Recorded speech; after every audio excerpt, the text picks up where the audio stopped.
Hey everyone, if you have watched the previous videos, you'll know that I'm looking to test a couple of things on beta, specifically with tanks, and I'm starting with Guardian Druid. So first and foremost, I'm going to pop into a dungeon here shortly, and I want to evaluate the Necrolords and the feasibility of using the Necrolord Covenant as a Guardian Druid. And a couple of things came to mind. So first, I took a look at the base Covenant ability, which is Fleshcraft. And if you're not familiar, this is something that you channel for 4 seconds after you've defeated generally a pack of mobs or a boss.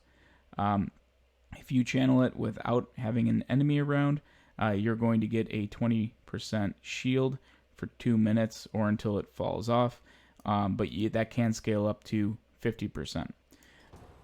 As far as the Druid ability, it's Adaptive Swarm, and what this is it's a hot and a dot. It damages over 12 seconds, skips over to a friendly target or yourself for 12 seconds and heals, and then it goes back and damages an enemy. So it's a 36-second dot that kind of ping-pongs back and forth, but I'm going to pair this with the Circle of Life and Death legendary effect. And what this does is it reduces the dot duration by 25% and reduces the hot duration by 15%. So what that means is that when I cast Adaptive Swarm, ultimately what's going to happen is I am going to be able to reduce my 12-second dot to a 9-second dot and reduce my 12-second hot to a 10.2 second hot.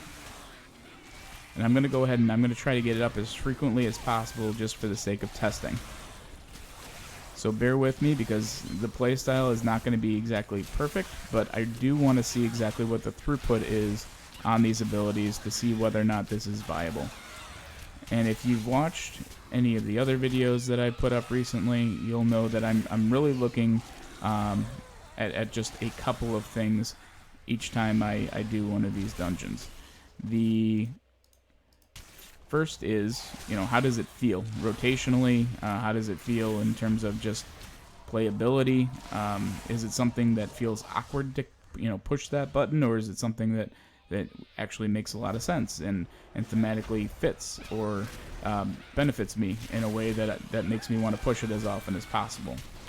The second thing is, what is the actual strength of the ability? So we'll look at this from a number of perspectives.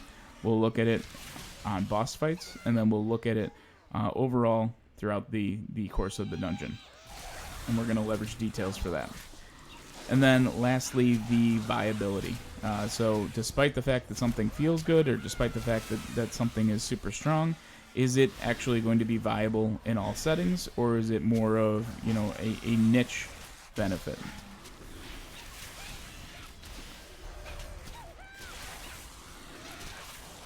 Now, a couple of things in terms of just Guardian Druid to be aware of. In current state in beta, we do have Berserk as a baseline, which feels really, really good. It almost makes it seem like we've maintained the Vision of Perfection essence if you run that in dungeons. Currently in BFA, just to be able to have that as a cooldown feels pretty darn good. Now, the other thing that's worth noting is that kiting is a thing, and kiting is a thing starting at very low level dungeons. I am on a pre-made character. I have no gear other than the legendary that I added for the sake of just testing on this run. Other than that, this is essentially where you're going to be, 138, 140-ish gear. That's essentially where you're going to be when you hop into dungeons. The dungeon that I am doing is a leveling dungeon. So my level is actually synced down. This is not something that is by any means high end. So this is where the majority of you guys are going to be upon completing your leveling journey in Shadowlands. I'm going to go ahead and I'm going to Fleshcraft here just because we have a significant pull here. And again, this shield is going to only increase based on the power. So as of right now, that gives me an 11k shield. I've got roughly 37k health. And then the other thing, other than kiting, that tanks are going to need to get used to is that our skills are actually capped. You're only going to hit a certain number of... And I only have one thrash up, just so you can see. I've only got about half the mobs covered in thrash, so that didn't hit everybody the way that it currently does. So there's going to be a target cap when you pull larger packs. So that's something to be very aware of, because it's definitely going to affect your overall threat output. And that goes, you know, for every class, every spec, something to be aware of.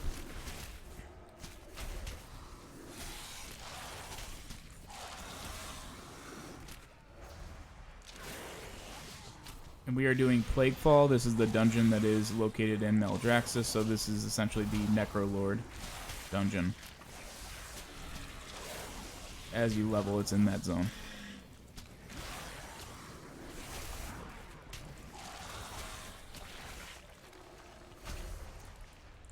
Now, other comments on Guardian, it doesn't feel all that different from live, so if you play Bear today, you're not going to feel like it's tremendously different from anything that you're doing today. You will notice, though, that you know, having Berserk baseline is ultimately going to change your timing for the buttons that you push. You'll also notice that, at least what you'll see as I do throughout the course of the dungeon, I will rarely be able to cast Maul, simply because keeping Iron Fur up is relatively challenging right now, at least with the threat generation and really helping the healers out. Healers have a lot to do. There's a lot of damage that goes out even in low level or the leveling dungeons right now. And so just focusing on keeping that up in conjunction with survival instincts is my primary focus. There's not a lot of room for Maul. I'm going to go ahead and pop Berserk now that I've got Thrash up. And I'm about to get my second Adaptive Swarm out.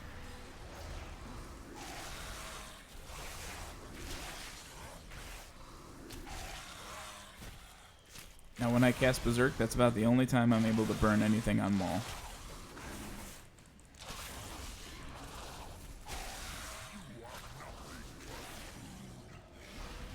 Now the other thing that this legendary effect does is it synergizes well with Moonfire. So I'm also getting my third Adaptive Swarm up just for the sake of testing. So I mentioned that just to say that while your Adaptive Swarm actually gets cut down to about a quarter of what it normally would, your Moonfire also is cut down to about a quarter of what it normally is. So it ticks a lot faster, meaning it does damage faster. Looks like I'll be able to upgrade my trinket here. Okay, so looking at that fight, I got 3 Adaptive Swarms off, and I still... Oh, here we go. I got 3 Adaptive Swarms off, and it's falling 5th on my list in terms of overall damage. So just something to keep an eye on. If I look at the healing effect that it has, it's actually 3rd on the list for that fight. And you've got Ysera's Gift and Earth Warden propping me up there.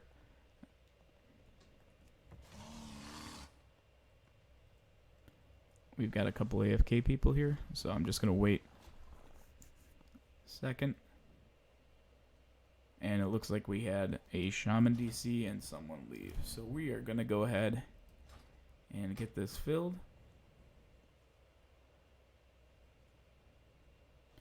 We got 2 offlines. The joys of testing.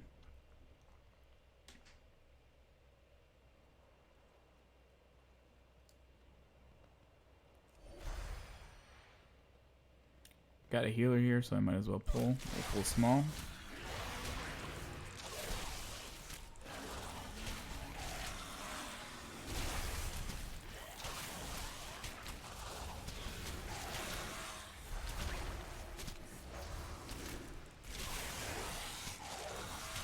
So I'm proactively moonfiring as well, given the legendary effect I have equipped.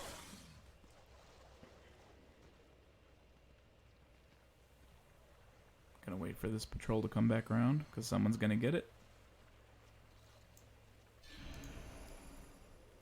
Oh, we got a rogue that's distracting. Okay, we're good.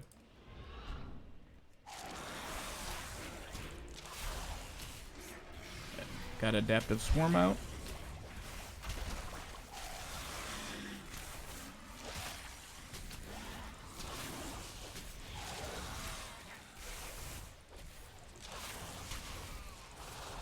And of course that happens. It's always somebody, no matter what you do.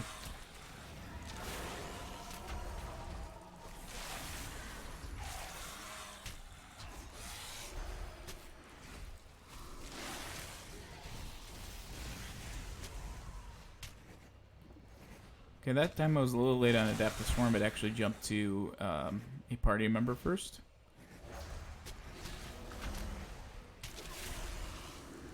Moonfire ticking faster is going to help me with my threat.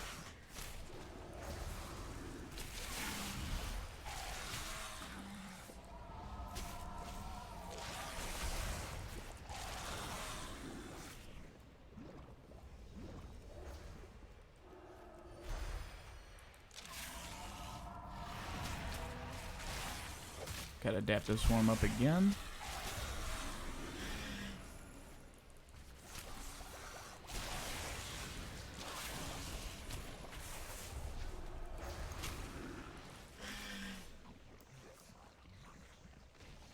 Okay, I'm actually gonna Fleshcraft here just because the next pull is next pull can be a bit challenging with this guy in here. Shield of about 11k again, so about a third of my overall health. I've got Adaptive Swarm up, and I'm going to start Moonfiring now that I've got 2 Thrashes.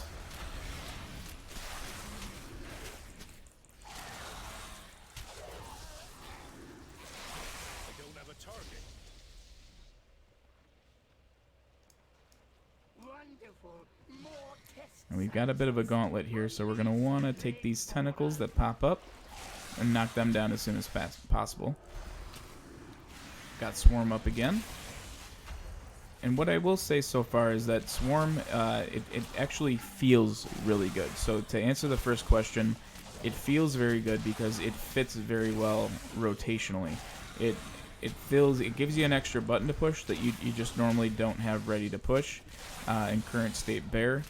So that's something to keep in mind, is that it feels good to push the button. I'm watching, you know, how it's going up and down, just kind of depending on the pull.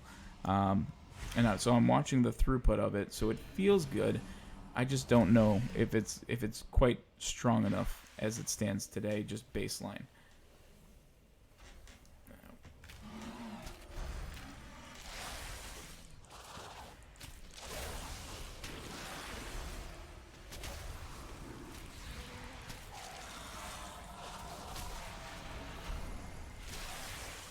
I went ahead and roared there just because getting caught in those explosions is not a good thing. It'll one-shot you. I will defend you myself.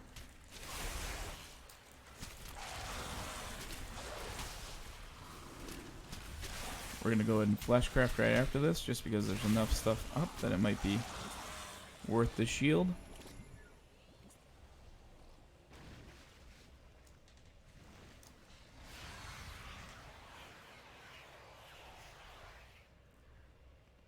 Okay, a little over 11k, so again about a third.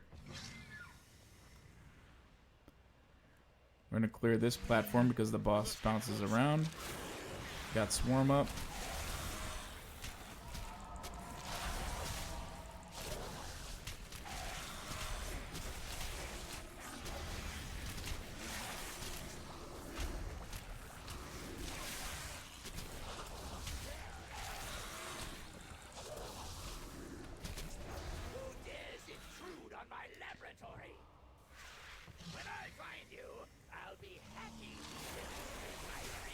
Okay, Swarm's going up again, so that's what I mean by the feeling, and I'm only calling it out because of the frequency that I'm able to cast.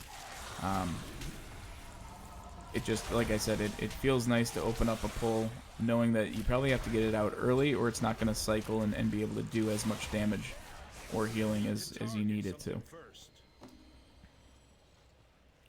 Okay, we got the boss coming back here, so we're going to go ahead and pull him. And I've got Swarm up right away. So I've got that, I've got my Moonfire up, I got my Thrash, and we're off to the races.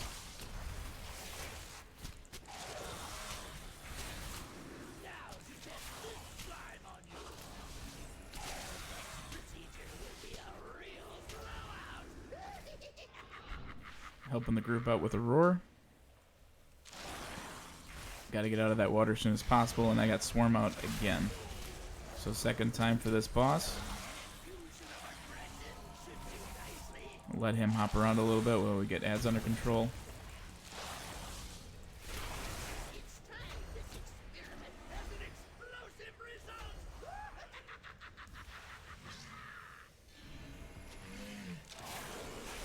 And I'm about to get Adaptive Swarm up for a third time.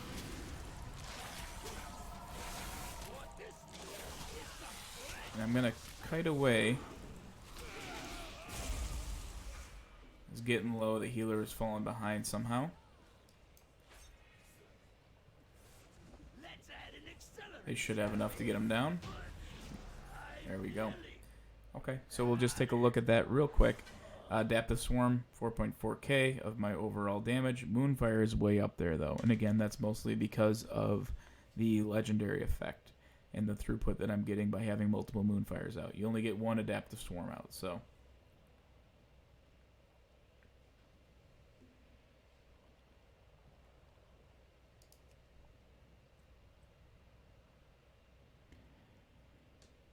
If I look at my healing table on that boss, Adaptive Swarm is barely on the map, so it's number 5 in terms of my healing throughput. And I accidentally moved during Fleshcraft, but that's okay.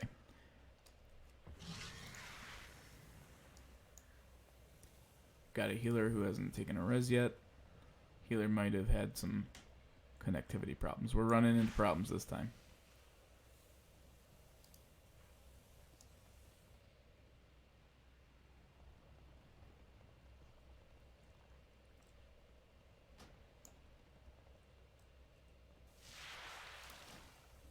Okay, we've got an AFK healer, so we're going to go ahead and replace.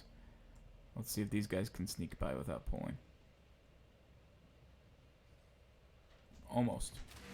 Oh, good. Rogue was smart about it.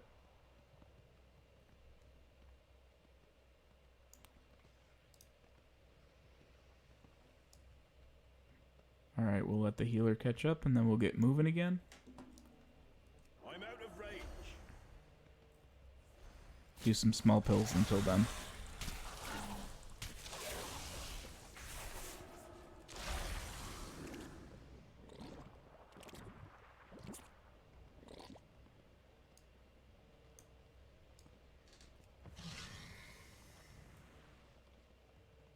Make sure the healer doesn't pull this on accident.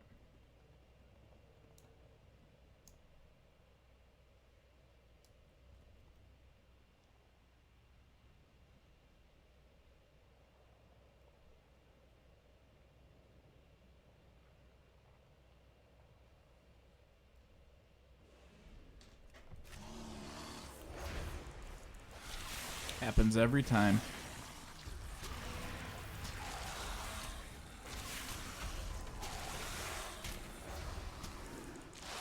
Alright, the rest of this should be pretty smooth. You've seen some of the glitches of beta with some of these DCs and less of a glitch, but just more of a thing. People not able to commit to a full dungeon. Still working to get Adaptive Swarm out early. Regardless of pull size, again, just because it is on such a short cooldown.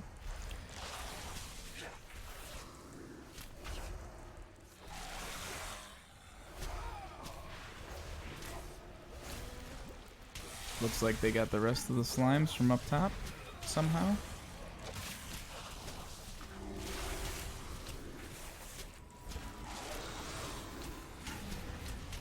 I'm going to go ahead and use Fleshcraft here as soon as these are down.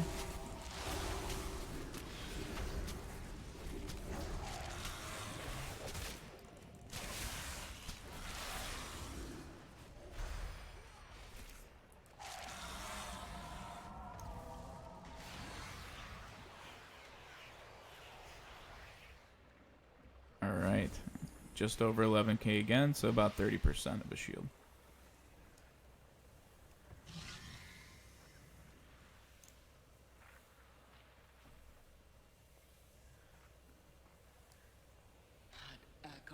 Not been so foolish. Had you reached out and Okay, we've got 2 poles and then a boss, but it looks like we've got someone trailing us here.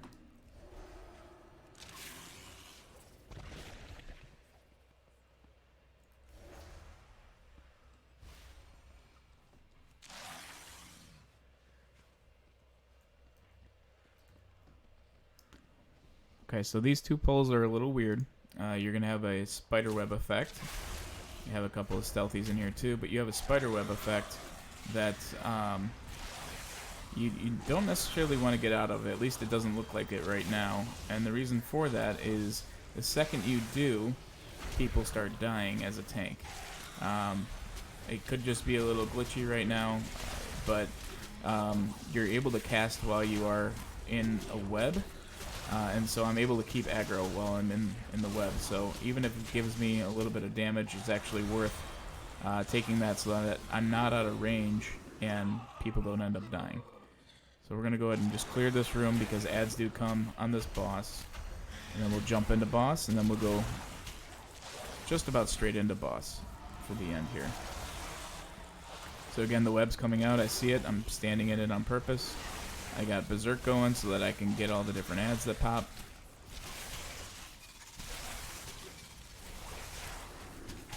And I've been keeping up the adaptive swarm throughout.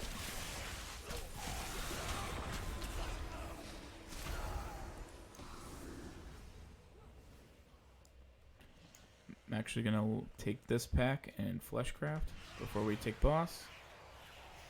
Give me my shield. Again, about a third. And then, as long as it's up here after boss, I'm going to Fleshcraft again. Because I will get, and you guys will be able to see, a 50% shield. It may not be up, and that's okay.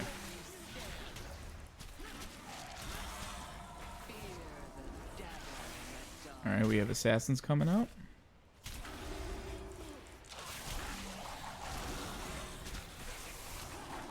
I'm going to get my next adaptive swarm out. Make sure I'm keeping Moonfire up, take advantage of my legendary effect.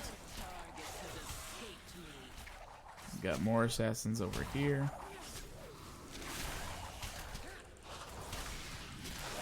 You can just go ahead and you just have to hit them once, do an AoE in that area. It'll bring them out of stealth.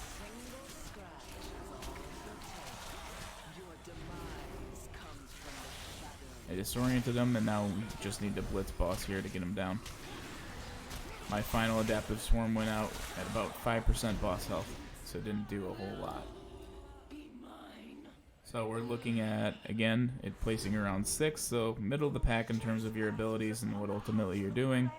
And again, relatively low in terms of the healing output that you're getting from it.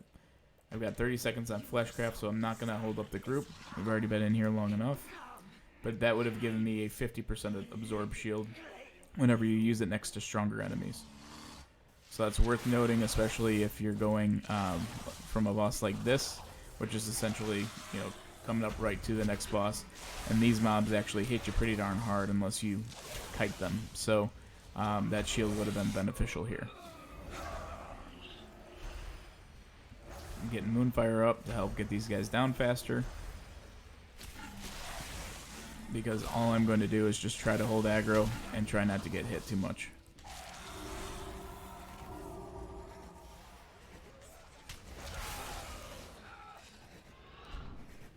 Okay, all these mobs work the same way leading up to the boss, so I'm going to do the same thing in just about every pack. I'm going to see some kiting. I'm going to try to get adaptive swarm up as much as possible, but I'm really not going to face tank this stuff too much. or at least try not to.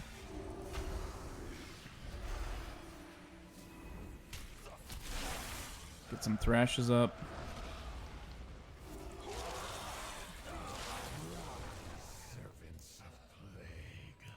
Okay, same thing on each pack.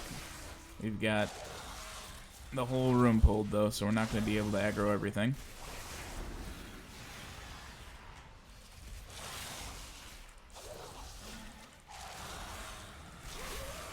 Good thing is they were aggroed to a range, and they move incredibly slow. I'm going to Fleshcraft, because we're going to go straight into boss here. So I got my full channel off. Again, about a third of my health heading into boss. Adaptive Swarm going up. And then you do not want to stand in the water. You want to be close, but you definitely don't want to be in. You'll die very, very quickly. That needs to be absorbed. That little circle AoE that they add does. And then you don't want to stand in front of tentacles here, which they just found out.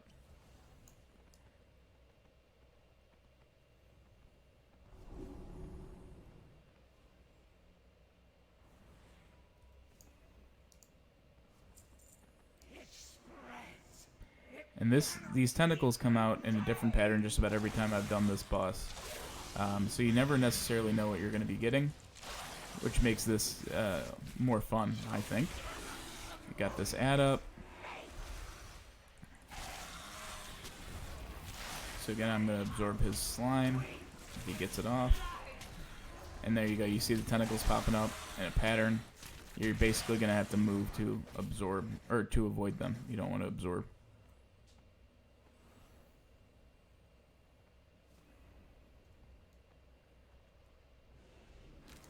And it's just rinse and repeat.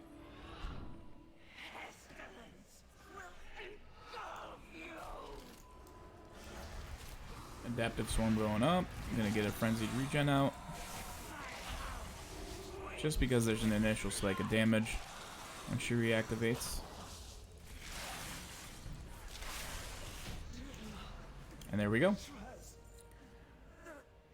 So now to work to answer question 3 is, the viability. The viability of Adaptive Swarm and the Covenant in current state of beta for Guardian Druids. Overall, the dungeon was a little clunky with some of the people that we had leave, but I'm going to go ahead and just go to overall data here so that you can see all the different casts I had. And you'll see that Adaptive Swarm, despite the fact that I paired it with the legendary effect that makes its throughput tick faster, is only 7th on my list. And some of that is because of the fact that things just die too quickly on dungeons like these. It's something that is going to scale better the longer your enemies live. And that's simply because it's going to take, the 18 seconds for damage plus the 10.2 seconds. So, you're looking at 28.2 seconds to make this thing cycle all the way through. If you start on a healer, it'll cycle to only 1 damage period, which will be 9 seconds. So it'll be even less. If you look at the Adaptive Swarm tooltip, you'll be able to see that this likely would have been a lot less damage had I not had it paired with Circle of Life and Death. Let me blow that up again for you guys here so that you can see my math is not wrong. I promise you. 9 seconds on the damage and 10.2 seconds on the healing effect there. So the viability for this specific ability is not ideal, at least current state, for Guardian Druids. Now, what is nice, at least in the dungeon setting, is Fleshcraft. And the fact that no matter what, I was getting about 30% in terms of my shield. It is a 2-minute cooldown. But if you go ahead and you channel that by a boss, you're going to get a 50% shield. So if you time it right and you have it on cooldown at the right time, you're going to be able to take better advantage of Fleshcraft. So Flashcraft kind of being the baseline Covenant ability is a little bit more tanky in nature, but overall the shield amount still is not all that impressive from pole to pole. So something to keep in mind. So in terms of where I would maybe stack rank the Covenants that we've reviewed so far, Venthyr, Night Fae, and now Necrolords, Night Fae would still stack rank as number 1, despite the fact that it recently had a bit of a nerf to it. It's also thematically, very Druid oriented, so that should come as no surprise. I would put Necrolords though as second, and the reason for that is that Venthyr is also the Covenant ability that you get is also on a 3-minute cooldown, same as Convoke the Spirits with Night Fae. The difference is Convoke the Spirits gives you higher throughput and damage across the course of a dungeon. You can see across the course of this dungeon, I averaged just under 900k, whereas when I was using the Night Fae ability, I was anywhere between 1.2 and 1.5 over the course of a dungeon in terms of overall damage done. I also had higher healing done because I was passively hotting myself or my party members as I cast all those Druid abilities. So that's something to keep in mind. And I will also say that the Adaptive Swarm ability is pretty comparable in terms of overall throughput to what you're getting when you go with the Venthyr. And the fact that you're ultimately, if you go Venthyr, you're going for your overall output and throughput of damage. You essentially get that same damage throughput with Adaptive Swarm, casting that on cooldown, but you don't get the utility benefit of the heal. And granted, it's not a lot, as we can see, and I'll pull this up for the sake of the dungeon. It's only 5% of my total healing. So if you pair it with Ysera's Gift, it just is a nice thing. But if you don't have Ysera's Gift, this obviously is going to climb to be your third best instead of your sixth best here. All that being said, because there is some utility to this and there's no utility to the Venthyr Covenant ability, I currently would stack rank my Guardian Druid Covenant abilities as Night Fae, Necrolords, and then Venthyr being third and final on the list. We still have Curian and Bastion yet to review and kind of to do some testing on, so check back later for that. If you feel like I missed the mark entirely, let me know, but to me, Necrolords feels more dungeon-oriented than it does raid-oriented, whereas Night Fae kind of gives you that all-around feel of just feeling good in just about every scenario. But again, let me know your thoughts, and thanks for stopping by.